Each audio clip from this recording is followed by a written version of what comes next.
is a game that got its hooks in me the moment I popped it in my PlayStation 2. From the incredibly catchy J-pop soundtrack to the emotional ties I built with each character, Persona is one of the greatest JRPGs of all time. And I wanted to dive deeper into the third and fourth installments of the series and really pinpoint some qualities that make these games incredible. So without further ado, let's get started.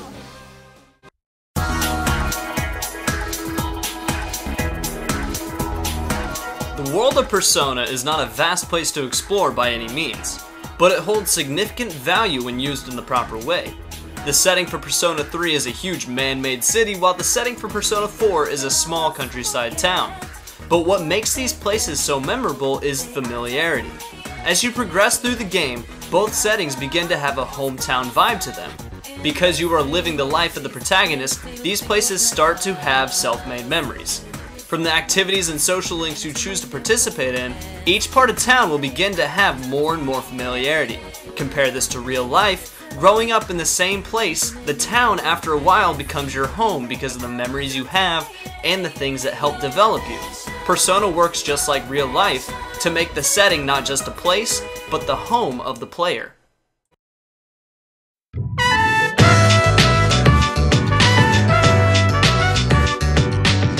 Characters in JRPGs play a huge factor in the game's longevity and appeal.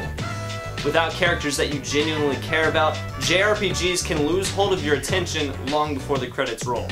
You take control of a silent protagonist that transfers from another city. This is a great mechanic to use in these games. Usually I dislike the silent protagonist approach to RPGs, but this was a solid design choice because the protagonist becomes a conduit in which you experience character interactions and the overall story. Also, being a transfer student further drives the conduit theory home. The protagonist, while in the middle of the conflict, is a third party to the setting, meaning he has no ties to the place and no prior knowledge to arriving, just like the player. To quote Igor in the game, when describing your power, he says, "It is like the number 0, empty, yet holding infinite possibilities within itself." Saying your power, the character, is empty, but by playing the game, you create the experiences yourself. While not sporting large casts of characters like other JRPGs, Persona only has a handful of characters that you actually take control of. This works incredibly well for building individual relationships with each of your companions. While you and your party members have an identity as a group, Atlus does a great job of giving each character their own time in the spotlight. These moments are conveyed throughout your journey and help shed light on their pasts and motivations.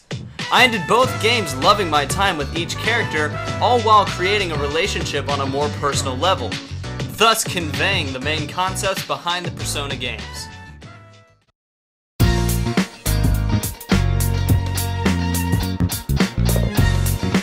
Now, I wanted to talk next about the aesthetics of Persona. Aesthetics is not only how a game looks, but how every aspect of the game comes together to craft what we see on screen. Sound, mechanics, environments, and the soundtrack all create a cohesion to help draw the player into the world. But Persona became a very different game in terms of aesthetics after the second installment.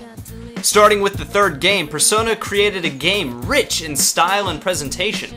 The soundtrack varies from smooth beats layered underneath catchy J-pop vocals to high-energy battle themes that ramp up and down to really capture some awesome battle sequences. Every song in the game has a time and place when played to really capture the moment. When the mood is low, somber pianos and mysterious synthesizers make the air thick with anxiety and unease. Conversely, when spirits are high, you are treated to a J-pop wonderland. High energy and feel-good sounds that form a satisfying happiness in the moment.